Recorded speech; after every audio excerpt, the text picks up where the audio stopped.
Hi, souls. It's me, Kylie, your Saturday or weekend reader at Waken Soul. Hi. Hey, it's week 4 of Scorpio season, and we've reached the final week of it. A time of deep release and renewal, where the energy of death gives way to rebirth. Over the past few weeks, we've journeyed through Grave, Seed, and Bloom with our death archetype reading.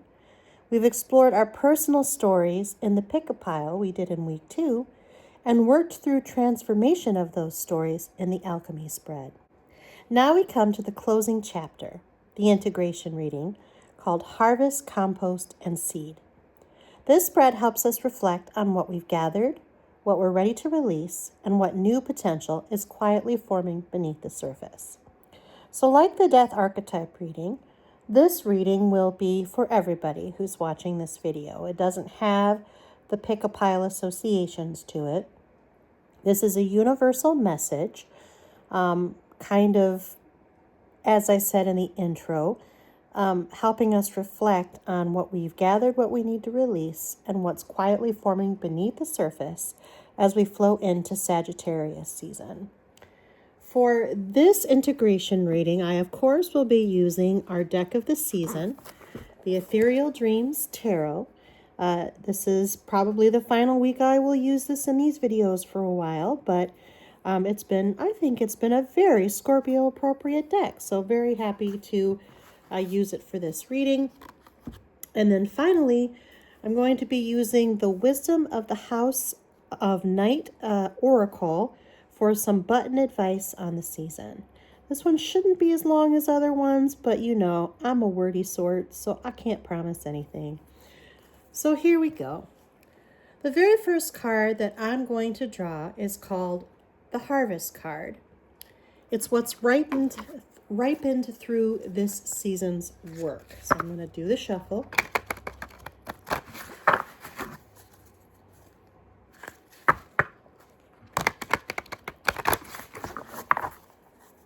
Kind of cold in my house, so I feel like my fingers aren't working as well as I'd like them to, but you know, what can you do? It seems that the throes of winter are very close, heaven forbid. Okay. So the first card is the Harvest, what's ripened through this season's work. First card is the Harvest, what's ripened through this season's work. The next card is the Compost, what's no longer needed, yet still carries value as it breaks down.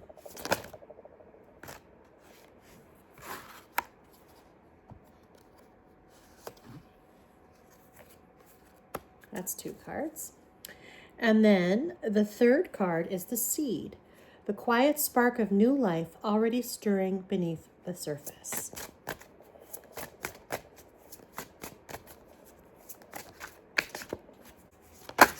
Woo! Sometimes a pause gives you what you need. Just checking for nudity in the minorly naked deck.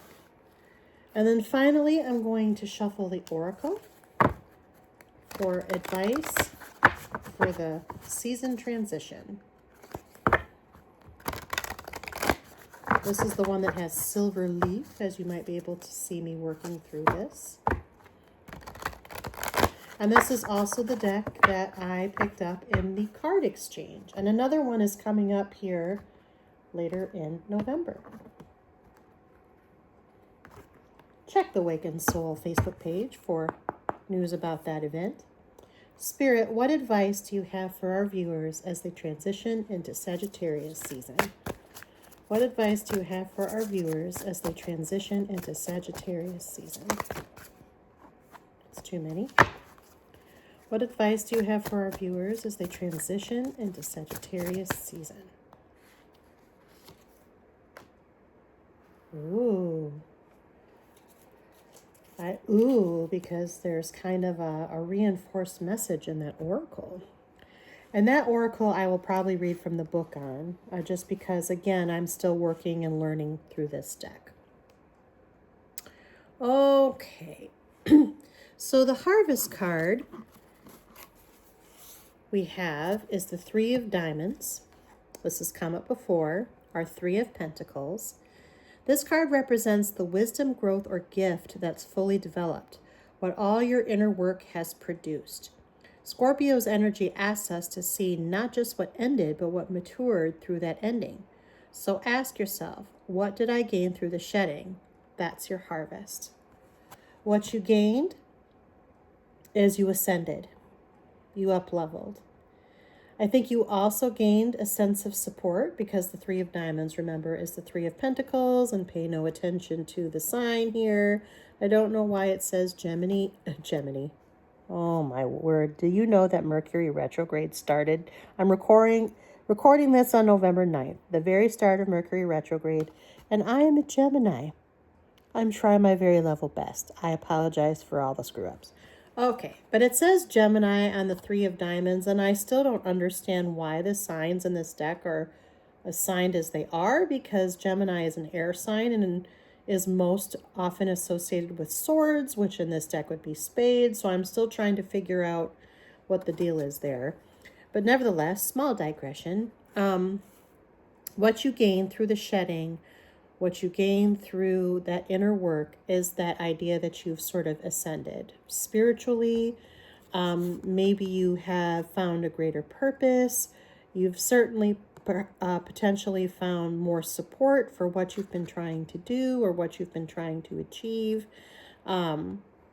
This does tend to point to more earthly concerns, material concerns, not necessarily love or any of those kind of esoteric concerns that we've heard about in previous weeks. This is just an all-around message of we've gone to the next level. We've actually realized where the growth needed to be, and we have met that growth. We have taken that qualification to the next step, which means that if we can do that, we can continue to do that as long as we want to. We have achieved something that maybe we were afraid to achieve or maybe afraid to even reach for, and now we know we can do it. That's what this is talking about. So the Three of Diamonds representing the Three of Pentacles means that your gift that's fully developed is you have grasped hold of that up-leveling, that ascension, whatever that looks like.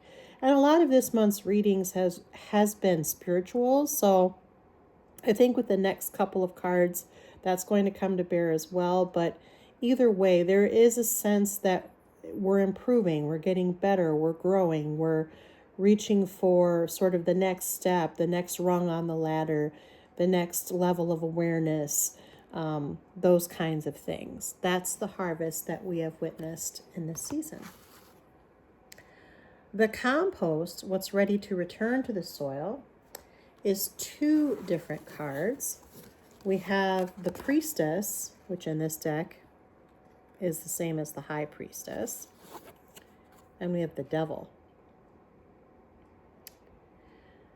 So these cards show the stories, habits, or attachments that have run their course.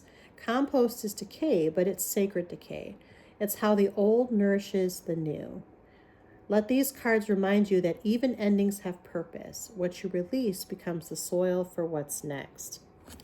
So I think what we've been working through this season is where our fears and doubts and darknesses, one might even say our shadows, meet our intuition and our spiritual readiness and our acceptance of a greater, whether it's the universe, the divine, the God or goddess in your life, old gods, new gods, and even just trusting that you have sort of a divine relationship, through your crown chakra even. This card is kind of a grayish purple, but it gives me sort of a crown chakra echo.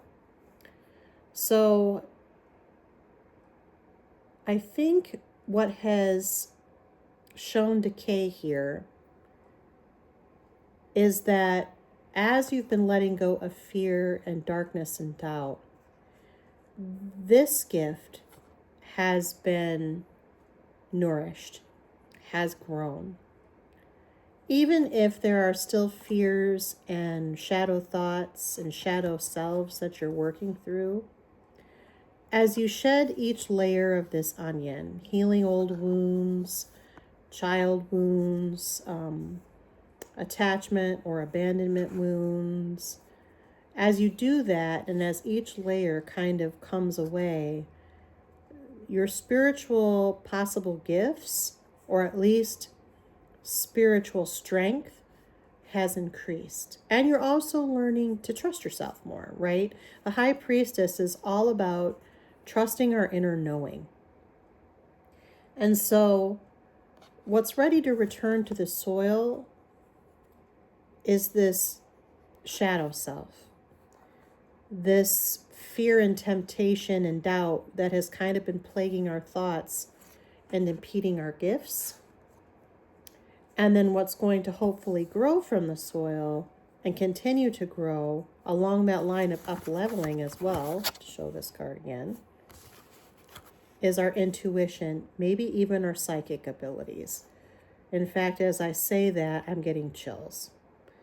If you watch these readings because you have a spiritual bend and you've been wondering about increasing your spiritual gifts, that's happening as we speak, especially as you stop doubting yourself in the process. And then finally, the seed, what's quietly beginning, is the Ace of Clubs, or the Ace of Wands, otherwise known, because remember, this deck uses the playing card suits, and they each represent what becomes minor arcana in sort of your typical tarot decks. This card represents an idea, a calling, or a state of being just starting to form. This isn't something to rush.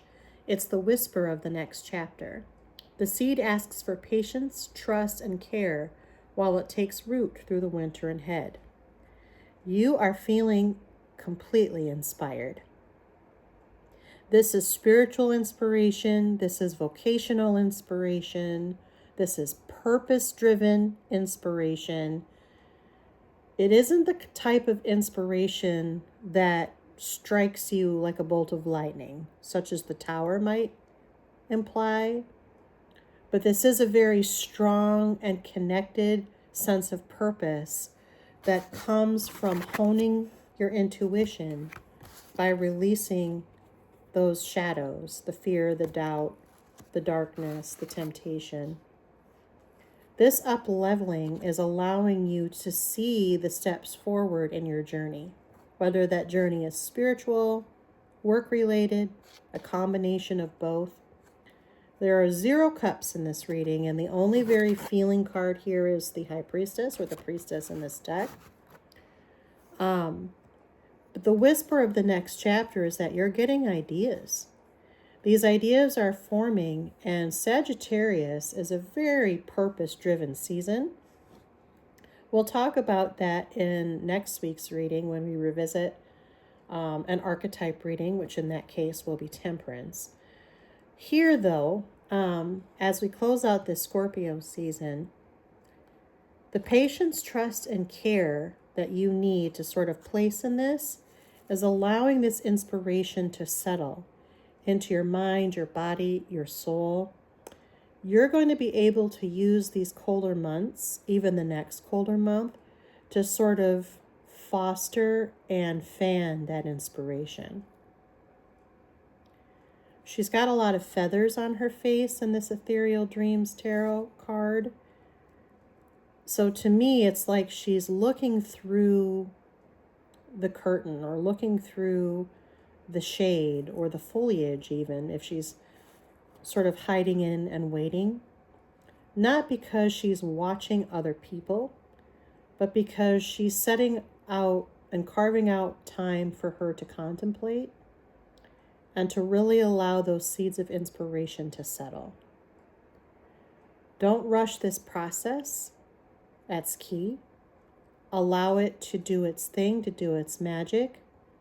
The High Priestess showed up here as well because I think meditation is in order.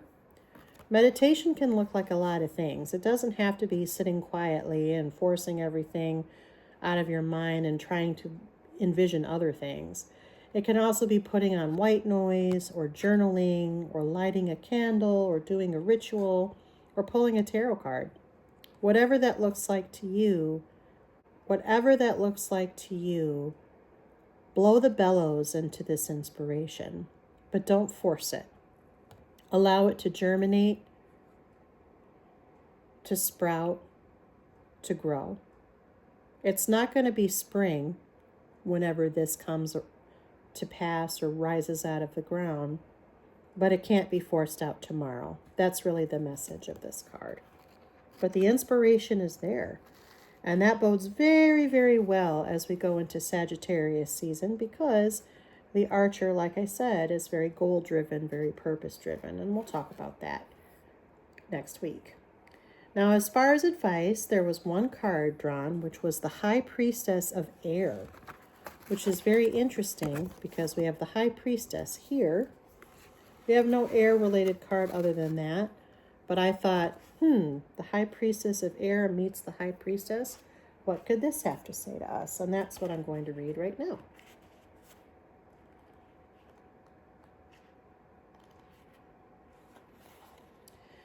You have drawn the symbol of the vampire High Priestess of Air, the goddess of rational thought. Logical thinking, reason, and using your mind to consider the next right action are the qualities encouraged by my vampire High Priestess of Air. Now is the time to think before you act. You are blessed with a wondrous mind and imagination. Your ability to communicate is enhanced when you meet the High Priestess of Air. This is the moment to have reasonable conversations and make calculated decisions. So take this inspiration and follow the advice of the High Priestess of Air. Form plans. Talk with supports. You have that support now, especially if you shared your ideas with them. Use your intuition. Don't cave into fear. And allow yourself the possibility that your idea, your inspiration could grow into something truly fruitful. Just don't rush headlong in like fire signs, which ironically we're going into Sagittarius. Be calculated and rational as this card advises, because your inspiration could very well become something that's sustainable over the long term. So that is our harvest, compost, and seed spread. A fitting close to Scorpio season's journey. Take a few moments this week to reflect on your own cycle. What are you harvesting? What are you returning to the earth? And what new seed is quietly waiting to emerge? Scorpio season via the Death card reminds us that transformation is never the end. It's the turning of the soil, making space for the next growth to come. Thank you for walking through this cycle with me. As we move towards Sagittarius season, may the wisdom you've harvested become nourishment for your next adventure. With that, the next time you see me, we'll be in Sagittarius season, and we'll talk about the Temperance archetype. I'm back in the store this Saturday, 11 to 5:30, 6 o'clock, and Melissa is there to read cards Tuesday through Friday for the same hours. We hope to see you at Waken Soul. Thank you for watching this video, and I hope you enjoyed it and that it was useful to you. Thank you for watching. Love and light, and we'll see you at Waken Soul. Bye.